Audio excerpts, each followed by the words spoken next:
Jean Asfeld, bonjour. Bonjour. Vous publiez un nouveau livre qui a pour titre Un papa de sang aux éditions Gallimard. Et ce livre nous ramène au terrible génocide qui a eu lieu en 1994 au Rwanda. Pour les plus jeunes, il faudrait peut-être rappeler ce qui s'est passé à ce moment-là dans ce pays. Eh bien, dans ce village où je travaille et d'où vient le livre, entre le 11 avril à 11 heures du matin et le 14 mai à 14 heures, 50 000 Tutsis, sur une population de 58 000, ont été tués à la machette tous les jours de la semaine, même le dimanche, de 8 heures à 15 heures. Et sur l'ensemble du pays, même si les statistiques sont encore imprécises, on pense qu'il y a environ 800 000 à 900 000 personnes qui ont été tuées, pour l'essentiel avec des lames, c'est-à-dire machettes, couteaux et haches, c'est-à-dire une densité, une intensité de travail sanguinaire qu'on n'a jamais connue précédemment dans l'histoire. Pourquoi a-t-on tué ces gens? Pour quelle raison? C'est un génocide, c'est donc une histoire qui traîne son mystère, son interrogation. On n'arrive pas à comprendre l'idée de l'extermination. C'est-à-dire qu'à un moment donné, la communauté Hutu, emmenée par des tueurs, a voulu éradiquer du pays parce qu'elle l'avait diabolisé pour des raisons assez inexplicables et en tout cas pas écoutables, une autre partie de la population Tutsi. Alors vous avez consacré de très nombreuses années à cette tragédie, 5 livres et le dernier livre donc c'est Un papa de sang. Et alors cette fois-ci, ce ne sont pas les témoins, que l'on rencontre dans votre livre, ce sont les enfants, de ceux qui ont participé d'un côté ou d'un autre, ou qui ont été les victimes bien évidemment, de cette tragédie. Voilà, c'est tout à fait ça. Ce sont des jeunes donc qui ont entre 16 et 23 ans, qui n'ont pas vu le sang des machettes, mais qui ont vécu avec cela dans leur enfance d'abord, puis leur adolescence. Ce sont, comme vous disiez, les jeunes, des enfants de gens qui ont participé à mes précédents livres, donc ils peuvent être les enfants de Innocent, les enfants de Sylvie, qui sont des rescapés Tutsis, ou des enfants de Bitero, ou des enfants d'Alphonse, qui ont été des grands tueurs, dont certains sont encore en prison, et que j'ai vu grandir, parce que cette histoire dure depuis maintenant 16 ans, enfin mon histoire avec ce village dure depuis à peu près 16 ans, et donc j'ai vu la petite Sandra, je l'ai connue à 3 ans, maintenant c'est une grande Liane de 20 ans, j'ai vu le jeune Jean-Pierre, j'ai vu la jeune Immaculée, je les ai vus grandir, je me suis toujours un petit peu posé la question de qu'est-ce que ça voulait dire, malgré leur silence, malgré leur retrait, qu'est-ce que ça voulait dire que de vivre avec ça comme héritage, et qu'est-ce que ça voulait dire pour un enfant, puis pour un adolescent, d'avoir telle personne pour parents. Parce qu'en fait, c'est un livre d'abord sur l'héritage, mais aussi un livre sur les parents. Qu'est-ce que c'est qu'un papa quand il a tué, on sait qu'il a tué à s'en casser les bras et qu'il est en prison, mais qu'il est votre papa et qu'il vous a fait le don de ce qu'il y a de plus précieux au monde, c'est-à-dire la vie. Il vous a donné la vie, il vous a donné cette semence qui fait que vous existez, et à la fois, vous savez, parce que vous cueillez des racontars, pour employer leur expression, vous cueillez des racontars et vous savez que votre papa est accusé, soupçonné de choses terribles. Voilà. Donc, et puis, c'est aussi qu'est-ce que c'est que vivre avec une maman dont on sait qu'elle a vécu comme ça, comme un animal dans les marais, toute nue, à s'épouiller et à courir ou à se cacher dans la boue toute la journée. Qu'est-ce Et qui aujourd'hui en porte encore les stigmates, les traces, quelquefois un peu, j'emploie pas souvent le mot traumatisme, enfin des chocs émotionnels qui peuvent s'effondrer en larmes, etc. Ou qu'est-ce que c'est que vivre dans une famille où il n'y a pas les grands-parents? Il n'y a pas les grands-parents pour raconter des histoires extraordinaires, il n'y a pas le papa parce qu'il a été tué, il y a alors voilà, c'était un peu ça que j'avais dans un coin de ma tête pendant toutes ces années où je travaillais sur d'autres livres. Est-ce que ces adolescents dont, les parents ont été, des bourreaux, haïssent, ceux qui leur ont donné vie? Non, ils sont incapables de cela, et peut-être qu'en cela, ils se distinguent de ce que peuvent être des jeunes Européens ou dans le monde occidental. Ils sont, trop respectueux et trop reconnaissants de ces gens, le papa et la maman, qui leur ont donné leur vie. Ça, c'est quelque chose qui est irréductible dans leur tête.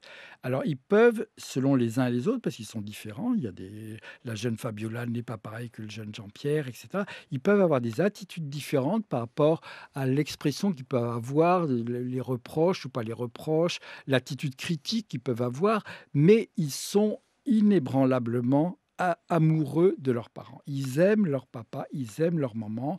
Ils ont quelquefois des phrases assez naïves. Ils le voient, par exemple, cette jeune Fabiola qui voit son papa depuis 1996 en prison, tous les mois, parce qu'il n'est toujours pas sorti.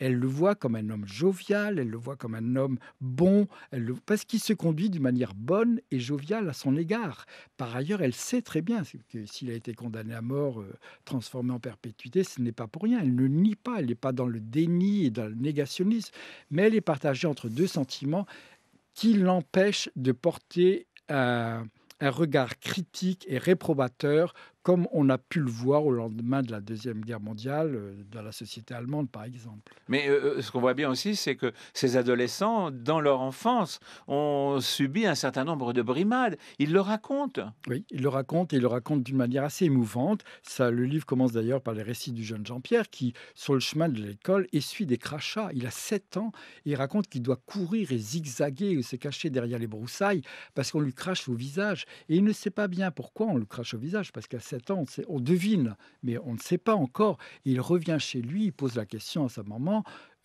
consolée, et sa maman consolée est incapable de raconter. Parce que c'est ça aussi qui est assez fort dans ces récits, qui sont d'ailleurs exprimés dans une langue magnifique, mais enfin, dans ces récits, c'est que l'histoire familiale est totalement différente si on est dans une famille Tutsi, où elle peut être assez explicite, elle peut être précise et elle peut être surtout sereine. C'est-à-dire que des parents de rescapés peuvent, à un moment donné, voir leurs enfants et dire: «Voilà ce qui s'est passé, voilà, vous êtes des Tutsis, l'histoire des Tutsis, c'est ceci, l'histoire de 1994, c'est cela et voilà ce qui nous est arrivé». Ce qui est tout à fait impossible dans les familles Hutus, où on nage, enfin on zigzague entre le mensonge et le silence. Ce qu'il faut dire à propos de ce livre, c'est que Jean Seul, vous êtes journaliste, grand reporter, souvent distingué par des prix littéraires, et que dans votre livre, évidemment, les mots prononcés, ou un grand nombre de mots prononcés par ces jeunes témoins, sont des mots que vous avez d'une enregistrés, mais que, ça n'est pas ce ne sont pas des témoignages bruts. Il y a quelque chose à la fois de littéraire chez eux et chez vous, je dirais. Voilà, il fallait être à la hauteur de leur langue qui est magnifique parce que c'est une langue, métaphorique, imagée, extrêmement précise qui redonne un sens originel aux mots du français, à la fois un peu désuet quelquefois, ça peut être très 19e siècle et cetera, teinté de belgisme et cetera.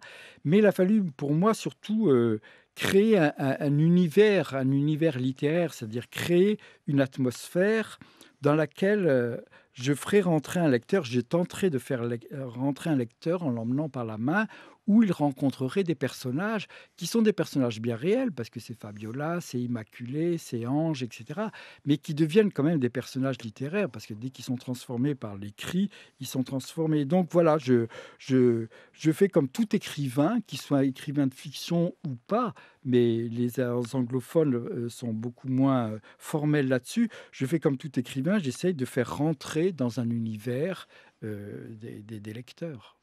Vous avez, je le disais tout à l'heure, consacré 5 livres à ce génocide.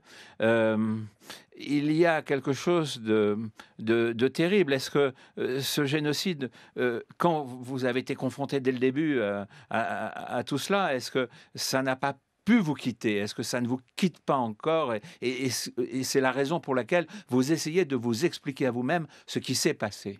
Voilà, il y a 2 choses qui se mêlent, à la fois que toutes les questions apportent des réponses qui suscitent de nouvelles questions. C'est-à-dire que c'est sans fin puisqu'on n'a pas les vraies réponses. Comment c'est possible? Comment on peut imaginer que des voisins, du jour au lendemain, prennent des machettes et exterminent, voilà, leurs amis, leurs copains, leurs collègues, leurs fiancés quelquefois ou leurs épouses, c'est arrivé. Donc ça, on n'a pas de réponse à cela. On a des réponses au lendemain des guerres, mais on n'a pas de réponse au lendemain des génocides.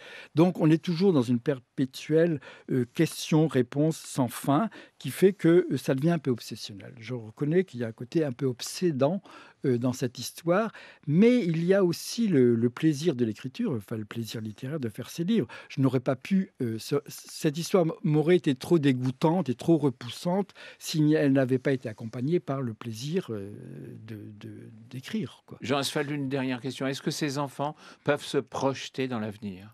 Ils se projettent d'une manière assez étonnante, c'est-à-dire qu'ils sont beaucoup plus marqués que je l'avais imaginé.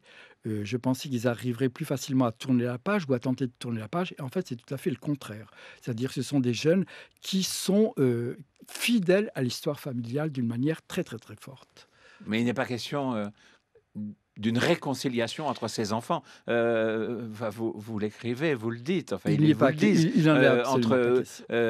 une jeune ou un jeune Hutu ou un jeune ou une jeune Tutsi, il n'y a Non. pas À la de, question, par exemple, pas de de mariage, l'amour, voilà, à pas de la question compagnonnage possible. On non. parle de tout sauf de ça. Voilà.